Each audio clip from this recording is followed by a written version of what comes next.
నా పేరు బి అఖిల. ఆర్డిటి సంస్థ లేకపోతే మేము చాలా ఇబ్బందులు పడేవాళ్ళం. ఆర్డిటి సమస్యను దయచేసి పరిష్కరించండి. ఆర్డిటి సంస్థ మంచి చదువు, మంచి ఆహారం, మంచి దుస్తులు అన్నీ ఉచితంగా ఇచ్చి మా బాగోగులు చూస్తోంది. మా తరగతి గదిలో డిజిటల్ బోర్డులు కూడా ఏర్పాటు చేసి మంచి చదువు చెప్తున్నారు.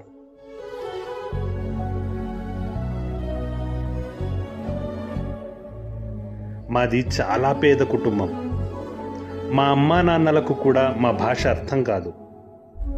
మాకు మాట వినికిడి లోపమున్నా కూడా ఆర్డిటి సంస్థ వల్ల మేము చదువులో బాగా రాణిస్తున్నాము. మాలాంటి వాళ్లను బాగా చూసుకుంటున్న ఆర్డిటి సంస్థ FCRAని త్వరగా దయచేసి మంజూరు చేయండి. మా బాధను అర్థం చేసుకోండి ప్లీజ్.